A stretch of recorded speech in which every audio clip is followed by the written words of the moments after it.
already peaking. Get the meal ready. We're going in. Well, we're going in. Get the meal ready. Press pause. This will wait. The video's not going anywhere. That's the beauty. We're not doing this live. So press pause. Get your meal. Get a good drink. Warm it well. Sit down. Be relaxed because we're gonna go in. Before I deal with Germany and Joachim Löw, when we're doing the previews, I think with the banter boys, I think it was even Drifty that was saying that, wait a minute, you know what? Sweden should take Ibrahimovic. Sweden have a better chance with Ibrahimovic playing than they do without it, because who in the Swedish team do we know? Who are world-class players? I've always felt that Ibrahimovic is overrated. He's good, but he is definitely seen as much better than he actually is and what he actually does. And what I always reiterated during the previews was, they got to the World Cup without Ibrahimovic. They play better as a team without Ibrahimovic. Ibrahimovic should not come anywhere near this team. You can't just come to the right when he didn't do the hard work to get here. So when the Swedish manager said, and the Swedish manager, by the way, who looks like a mean dude, said, nah, Ibrahimovic isn't going to be allowed into this team. This is the team that got here. I'm going to trust with them. And what's a brilliant thing. What Sweden have done is absolutely amazing. Honestly ask yourselves this. How many people thought Sweden would top the group?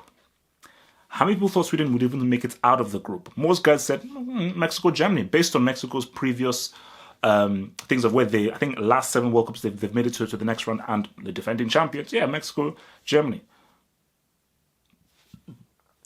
Sweden. So congrats to Sweden, because even watching the game, Sweden had an amazing tactical plan, because what they did was, don't give Mexico space. Do not give Mexico the ability to counter-attack. So they sat back deep, men behind the ball, congested the penalty area, forced Mexico to try and break them down. And Mexico now showed that you have to know how to break down teams. So you know how to play with space, but without space, you don't know how to do that. And Sweden were like, let them keep doing that, wear themselves out, get frustrated. The lapses in concentration will come in, then we gradually come out. And that's what they did gradually in the second half, and they picked them off, and they got the just rewards by that penalty and the goal and the own goal as well. So for Sweden, amazing tactical plan, superb team performance, and 100% deserve to top the group. And let's see what happens and who they face. But Sweden have a puncher's chance of being in the quarterfinals. Think about it. Sweden have a good chance to be in the quarterfinals without Ibrahimovic. So I just think that was just great. And then and for Mexico, yeah, as I said again, to win a World Cup, you have to know how to play against teams that have a high line, have a deep plan, and sit back deep. You can't just have a plan. You've got to have a plan B, plan C, plan D, plan Z. Germany. Something just wasn't right with this German team.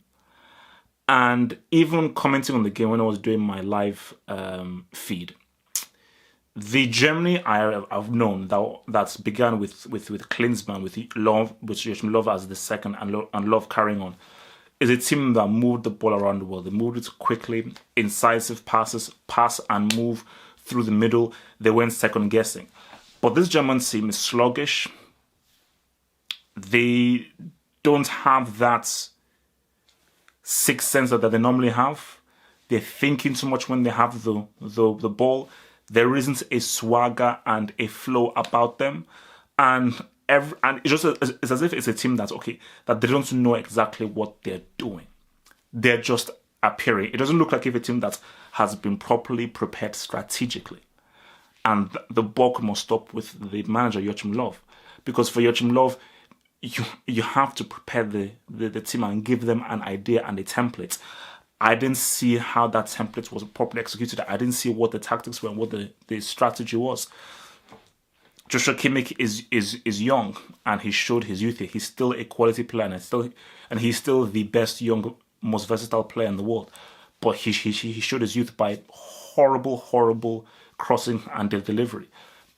Timo Werner, he brings it up. He's young. This is his first World Cup. So I just think that it wasn't happening for him. And why was he being drifted out wide left? Toni Kroos needs Schweinsteiger. Toni Kroos needs Modric. Kroos is a quality midfielder. He's top 5. But I don't think he can operate that midfield by himself. Khedira needs to be in the retirement home. And this just showed that Toni Kroos needed his second guy. He needed another guy in midfield to bounce off of. I think far too much responsibility was on Toni Kroos to really originate things, set the tempo, and try and find those critical passes. Because Khedira wasn't really doing that. And that's why Schweinsteiger was missing. And Bart Simpson, man, I keep telling you people about Bart Simpson, what he brings. Because Bart Simpson brings quite leadership, defensive quality. I don't think the guy was ever sent off, but what Bart Simpson understood was defensive responsibilities as well as being smart offensively. Whereas Kimmich will spend 3,000 years putting a cross that goes over, Bart Simpson will be like, okay, I'm going to put in the right cross, but you know what? Maybe that cross doesn't work. Maybe I'm just going to have a pass down the middle and find someone outside the deal. Maybe I'm just going to pass a ball down on the floor, on the grass, into someone else. So I just think Bart Simpson was far more intelligent, far more craftier, and far more smarter with the kinds of deliveries and the passes that he was making that weren't too obvious. And he just gave Germany that extra dynamism out on the right flank, which is what they were missing. And Hector, again, he tried hard. He did well, but wasn't really happening for him, you know. Shout, Neuer is the GOAT. What Neuer did when it was 1-0 down, I don't care what anyone says. That's why Neuer, now psychologically he's on another plane. So don't talk about Benny Keeper. Neuer is the GOAT. He is the GOAT. But South Korea, well done. Well done to South Korea. Because I thought that they were just going to waste their chances and everything, but they kept on going, they kept on going. And this is the one time where, okay, VAR, okay, you got me. I still didn't see the touch though. So, but maybe they were able to zoom in and go further. But in the replays, I couldn't see the touch that apparently came off Toni Kroos.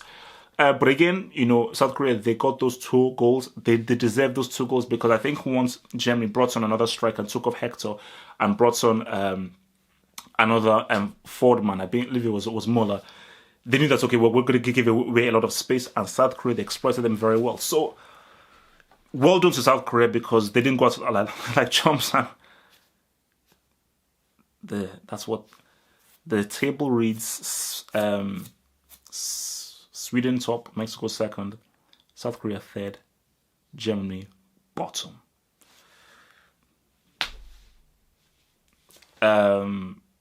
Shocking. What this World Cup has just been a full shocker, an absolute shocker. And I think for Germany right now, it's about starting from scratch. I think Joachim Löw has to go. Klopp, obviously, I know the handball, but Klopp would be a pretty good manager. But I think maybe get some of these a younger guy or someone, you know, because Germany have some of the best young managers out there. But I think, I told you, Joachim Löw has never been a great manager. And I keep telling people. So when Arsenal were like, oh gosh, yes, let's go for Joachim Löw because he won the World Cup with Germany, I'm like, oh my gosh, you're so stupid. Joachim Löw, he's a good coach. It's all right. He ain't that great. That 2014 World Cup win was a mixture of pretty good coach, but the players wanting to win that World Cup. And he got exposed. Because to show me that you're a really good coach, okay, fair enough. Bart Simpson is gone, Schweinsteiger is gone, Klose is gone. What can you now do without those 3 key players? And it showed that he just did not know how to properly integrate the younger guys with the older guys in there as well. Why can't he play Muller as a striker? Why can't he play Muller as a support striker? Why is he playing out wide? So, it's shocking, it's painful, but I think Germans would know this, that if Germany were to go through, and let's just say for argument's sake, they were to face Brazil, they'd get beat. They'd get beat.